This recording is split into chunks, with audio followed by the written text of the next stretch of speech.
Hello, bankers. Welcome back. In this session, we are going to talk about CAIB BFM subject strategy. Okay. So, if you are going for July 2024 CIB examination, or you are planning for November December 2024 or the coming one, okay. तो क्या आपका strategy होना चाहिए? And what is the past experiences from this particular subject? और कैसे आपको कौन से मॉड्यूल जिस पे आपका ज़्यादा कंसंट्रेशन होना चाहिए and what is the key winning strategy under this particular subject, वो सारी चीज़ें जिनके ऊपर आज के इस सेशन में हम लोग बात करने वाले हैं and we will talk about the module wise strategy, best books and practice in other areas also, right? चलो तो स्टार्ट करते हैं सेशन को. As you know guys, we have four subject, four compulsory subject which are part of your CIB course curriculum, and one is apart from these particular four, you have to opt one elective subject out of five subject also. Okay? So in total you have to participate in five subject, or you have to pass five subject to certified as CAIB candidate, right? तो आज में हम लोग इस particular session के अंदर सिर्फ और सिर्फ बात करेंगे BFM के बारे में, ठीक है, which is your paper two, and then I come up with the subject wise strategy for remaining one also, right? तो सबसे पहले अगर हम लोग बात करते हैं बुक्स का, सो लाइक बहुत सारे कैंडिडेट जिनके ये क्वेरीज होती है कि which is the best book for CIB preparation, so I always refer Macmillan books, ठीक है? तो मैकमिलन और IIBF के बीच में टाई अप है, and most of time will see in case of CIB 80% content will be based on this, ठीक है? In case of GIB it will be 90-95%, but in case of CAIB, because this paper is more toward to application oriented, ठीक है, जो day to day basis में आपकी चीजें होती हैं उनके ऊपर अप्लाइड क्वेश्चंस आपको वहां पे फेस करने होते हैं, केस स्टडीज आपको सॉल्व करनी होती है, तो कॉन्सेप्चुअली आपका 80% तक का टच कर जाएगा. बट फॉर रिमेनिंग 20, जो आपका कहीं ना कहीं प्रॉब्लम सॉल्विंग आपकी जो नेचर है वो आपको वहां पे हेल्प कर जाता है, ठीक है? और आपकी जो day to day business challenges हैं वो सारी चीजें जिनको आपको ध्यान रखना है. So this is the best book, but the only like always the problem with this particular book is course content. बहुत ज्यादा, मतलब अराउंड 900 पेजेस या 750 पेजेस के अंदर आपको BFM का बुक मिलेगा, and time is the only problem, ठीक है? टाइम हमारे पास इतना ज्यादा होता नहीं है, ठीक है? और you cannot clear CIB examination without building your concepts in fundamental, ठीक है? तो अब ये चैलेंज होता है, so for that one I would suggest कि go for this particular book only, ठीक है? फर्स्ट थिंग, अगर आप थोड़ा ज्यादा टाइम अलॉट कर पाए. दूसरा कि कुछ ऐसा कोर्स कंटेंट आप लोग फाइंड आउट कर सकते हैं जहां पे जो कोर्स आपका या जो समरी है वो इनलाइन है आपका मैकमिलन के बुक के साथ, ठीक है? So that is definitely going to help you, right? चलो, so you can also connect me through Telegram. So I'll provide some study material, so which is definitely going to help you in your upcoming examination also, right? So guys, we have four subject, and each subject contain four module, ठीक है? And all four modules have equal weightage, right? तो ये चीज बिल्कुल अपने दिमाग में रख लेनी है कि चारों मॉड्यूल का वेटेज आपका इक्वल रहेगा. जो पेपर होगा अप्लाइड होगा, ठीक है? ज्यादातर क्वेश्चन आपका एप्लीकेशन बेस्ड होंगे, कुछ केस स्टडीज होंगे, और कुछ आपका जो स्टेटमेंट वाइज आपके थोड़ा लेंदी आपका क्वेश्चन पेपर आपको यहाँ पे देखने के लिए मिलेगा. खासकर जो कैंडिडेट जिन्होंने अभी भी आपका JIB एग्जाम क्लियर किया है या पास्ट में क्लियर किया, अब वो CIB का प्लान कर रहे हैं, तो वो जो JIB का अप्रोच है वो यहाँ पे काम नहीं करेगा, ठीक है? JIB में जनरली क्या होता है कि आपने लास्ट मंथ के अंदर बहुत सारे मैराथन्स लगाई मॉड्यूल वाइज या मिक्स या मॉक टेस्ट सॉल्व किया, आपका हो गया, बट वो चीज ना यहाँ पे काम नहीं करेगी. So you have to go through all the modules और all the units under the each and every module thoroughly, ठीक है? आपको अपने कॉन्सेप्ट्स पे ज्यादा काम करना है rather than the MCQs and others, ठीक है? तो MCQs is part of practice, वो कहीं ना कहीं लेटर ऑन आपका स्ट्रेटेजी होना चाहिए, but initially you should focus on your concept building और योर फंडामेंटल्स, ओके? चलो, तो मॉड्यूल वाइज हम लोग जाएंगे. अब इन चार मॉड्यूल के अंदर I give like maximum weightage to module A and B, not number wise, ठीक है? मार्क्स वाइज में आपका ये नहीं बोल रहा हूँ, आपके प्रिपरेशन वाइज में आपका बोल रहा हूँ. ऐसा क्यों? क्योंकि जो मॉड्यूल A और B का कोर्स कंटेंट है ना, that is definitely going to help you in module C and D, ठीक है? कैसे ये हेल्प करेगा उसके ऊपर भी हम लोग आपका बात करेंगे. So first we will talk about module A and B, the most important areas for like with the point of view of your preparation, ठीक है? तो सबसे इंपॉर्टेंट एरिया है आपका ये, सारे यूनिट्स आपका यहाँ पे मेंशन है जो आपका दिए गए आपके कोर्स करिकुलम के अंदर एज पर IIBF।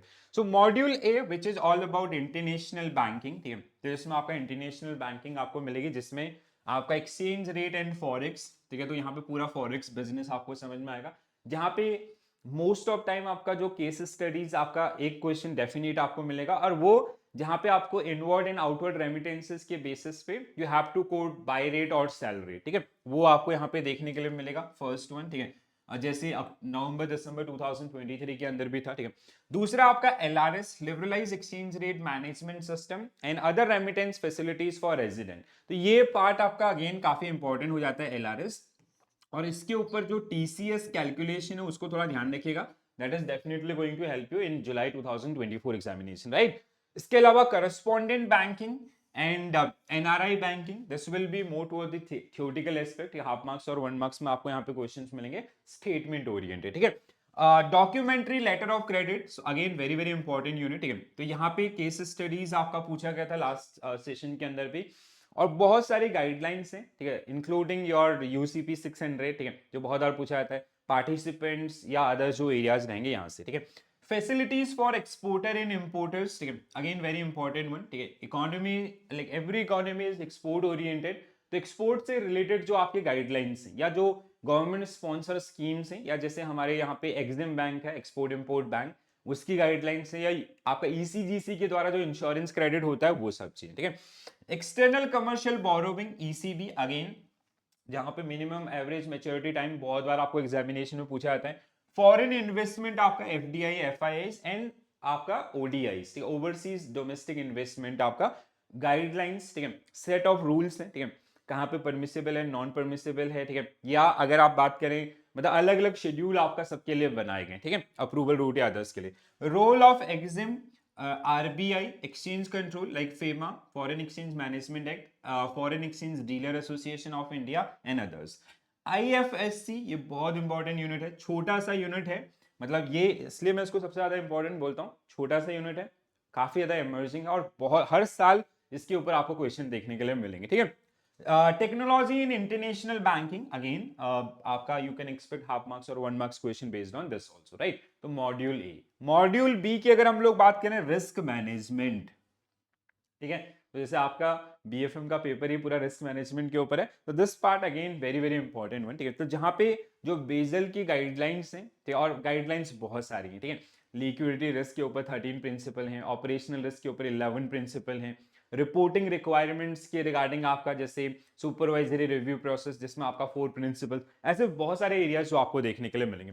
तो risk and basic risk management, risk in banking business, risk regulation in banking industry, ये जो पहले के 3 यूनिट हैं, this is all about the introduction of risk, ठीक है, एक आपका पूरा ब्रॉडर लेवल पे, दूसरा आपका बैंकिंग बिजनेस के अंदर, तीसरा आपका उसके ऊपर रेगुलेशन जहां पे बेसल नॉर्म्स या RBI के गाइडलाइंस आ जाएंगे। देन 4 टाइप ऑफ रिस्क, कौन कौन सा, market risk, credit risk, operational risk and liquidity risk. Final आपका Basel 3 frameworks on liquidity standards, ठीक है।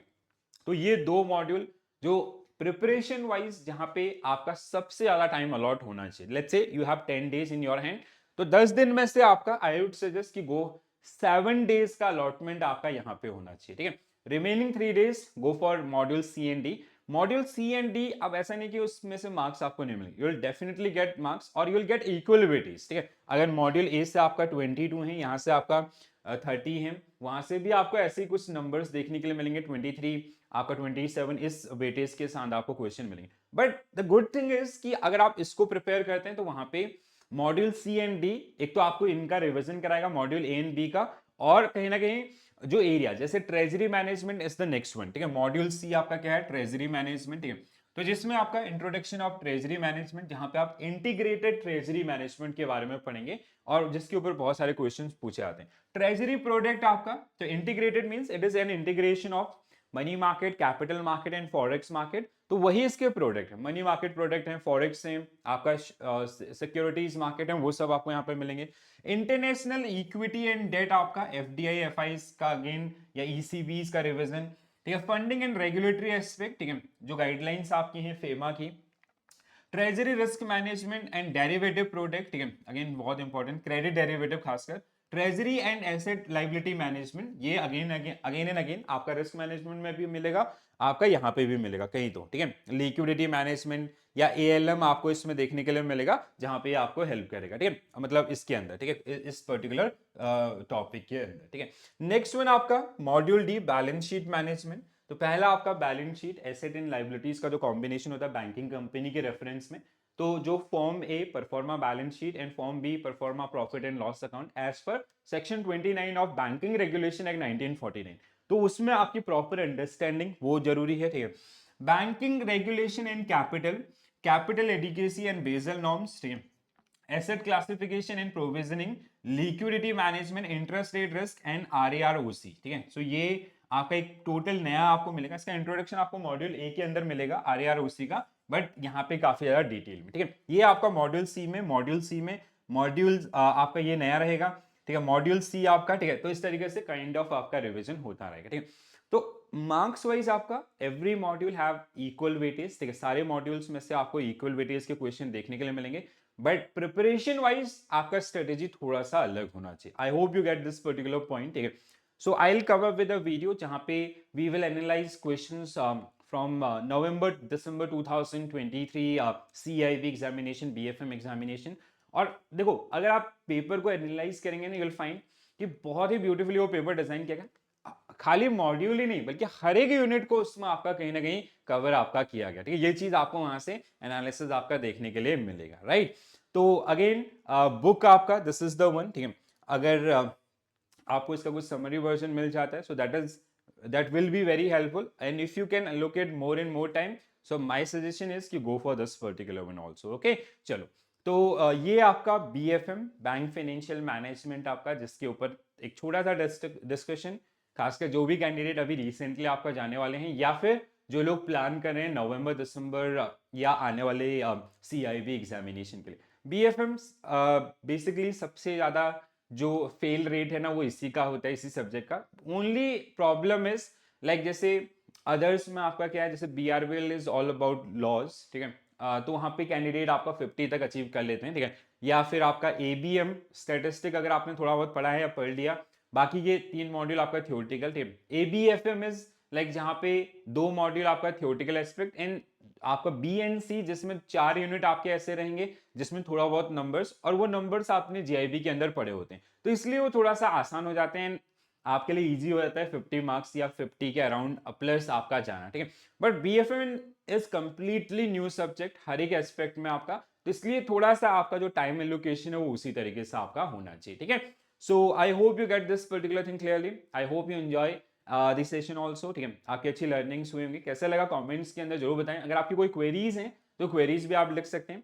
अगर आपकी क्वेरीज हैं केस स्टडीज के ऊपर या अप्लाइड क्वेश्चंस के ऊपर, I definitely come up with sessions जहां पे हम लोग पास्ट पेपर्स को भी एनालाइज करेंगे, और जो मॉड्यूल वाइज आपका मैराथन्स और वो सारी चीजें भी आपके लिए बहुत जल्दी यहाँ पे देखने के लिए मिलेंगे, ओके।